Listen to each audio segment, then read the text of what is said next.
भाई दूज भारत में मनाए जाने वाला एक बहुत ही महत्वपूर्ण पर्व है जो कि भारत के कोने कोने में मनाया जाता है। भाई दूज एक हिंदू त्योहार है जो भारत और नेपाल में मनाया जाता है।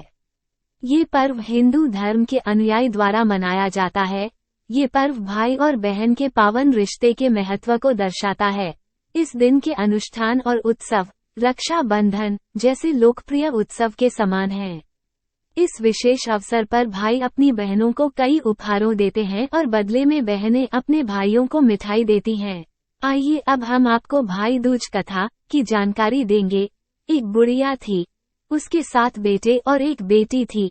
बेटी की शादी हो चुकी थी। जब भी उसके बेटे की शादी होती, फेरों के समय एक नाग आता और उसके बेटे को डस लेता था। बेटा वही खत्म हो जाता और बहू विधवा।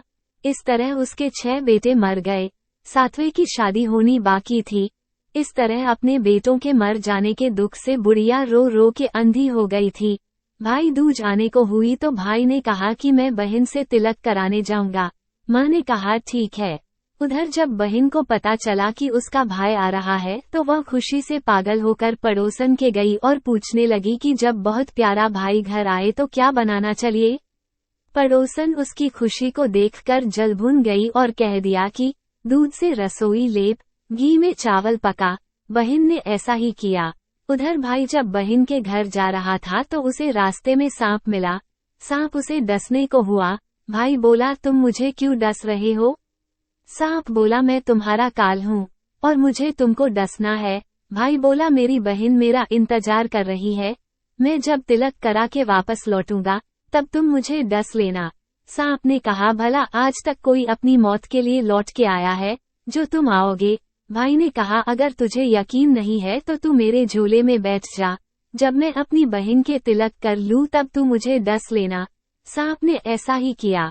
भाई बहन के घर पहुंच गया। दोनों बड़े खुश हुए। भाई बोला बहन जल्दी से खाना दे, बड़ी भूख लगी है। बहन क्या करे, न तो दूध की रसोई सूखे न ही घी में चावल पके। भाई ने पूछा बहन इतनी देर क्यों लग रही है, तू क्या पका रही है। तब बहन ने बताया कि ऐसे ऐसे किया है। भाई बोला पगली, कहीं घी में भी चावल पके हैं या दूध से कोई रसोई लीपे है। गोबर से रसोई लीप, दूध में चावल पका। बहन ने ऐसा ही किया। खाना खा के भाई को बहुत जोर नींद आने लगी। इतने में बहन के बच्चे आ गए। बोले मामा मामा हमारे लिए क्या लाए हो। भाई बोला मैं तो कुछ नहीं लाया। बच्चों ने वह झोला ले लिया जिसमें सांप था। जैसे ही उसे खोला उसमें से हीरे का हार निकला। बहन ने कहा भैया तूने बताया नहीं कि तू मेरे लिए इतना सुंदर हार लाए हो। भाई बोला बहना तुझे पसंद है तो तू ले ले, मुझे हार का क्या करना।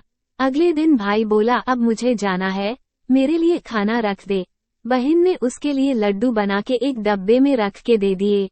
भाई कुछ दूर जाकर थक कर एक पेड़ के नीचे सो गया। उधर बहन के जब बच्चों को जब भूख लगी तो माँ से कहा कि खाना दे दो। माँ ने कहा खाना अभी बनने में देर है। तो बच्चे बोले कि मामा को जो रखा है वही दे दो। तो वह बोली कि लड्डू बनाने के लिए बाजरा पीसा था, वही बचा पड़ा है चक्की में, जाकर खा लो। बच्चों ने देखा कि चक्की में तो सांप की हड्डियां पड़ी है। यही बात माँ को आकर बताई तो वह बावड़ी सी होकर भाई के पीछे भागी। रास्ते भर लोगों से पूछती कि किसी ने मेरा गैल बाटोई देखा, किसी ने मेरा बावड़ा सा भाई देखा। तब एक ने बताया कि कोई लेटा तो है पेड़ के नीचे, देख ले वही तो नहीं। भागी भागी पेड़ के नीचे पहुंची, अपने भाई को नींद से उठाया। भैया भैया कहीं तूने मेरे लड्डू तो नहीं खाए। भाई बोला ये ले तेरे लड्डू, नहीं खाए मैंने, ले दे के लड्डू ही तो दिए थे। उसके भी पीछे पीछे आ गई। बहन बोली नहीं भाई तू झूठ बोल रहा है, जरूर तूने खाया है, अब तो मैं तेरे साथ चलूंगी। भाई बोला तू न मान रही है तो चल फिर। चलते चलते बहन को प्यास लगती है। वह भाई को कहती है कि मुझे पानी पीना है। भाई बोला अब मैं यहाँ तेरे लिए पानी कहाँ से लाऊं, देख दूर कहीं चील उड़ रही हैं, चली जा वहाँ शायद तुझे पानी मिल जाए।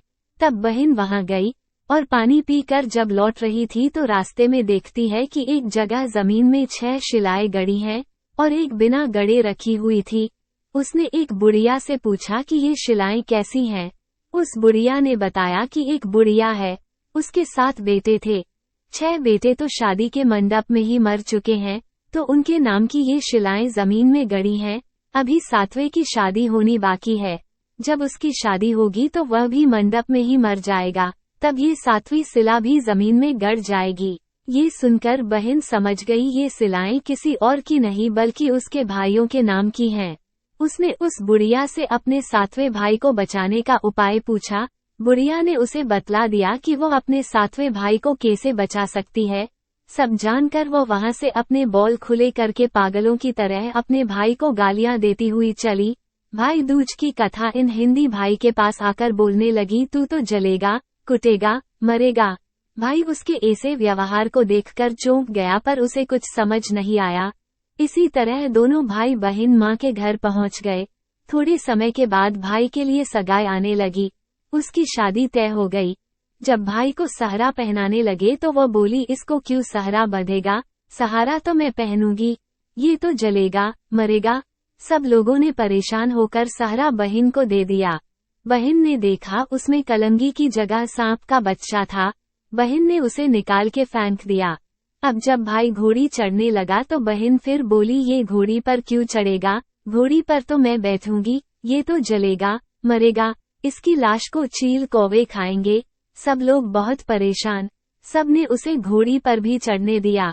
अब जब बारात चलने को हुई तब बहन बोली, ये क्यों दरवाजे से निकलेगा, ये तो पीछे के रास्ते से जाएगा, दरवाजे से तो मैं निकलूंगी। जब वह दरवाजे के नीचे से जा रही थी तो दरवाजा अचानक गिरने लगा। बहन ने एक ईंट उठाकर अपनी चुनरी में रख ली। दरवाजा वही की वही रुक गया। सब लोगों को बड़ा अचंभा हुआ। रास्ते में एक जगह बारात रुकी तो भाई को पीपल के पेड़ के नीचे खड़ा कर दिया।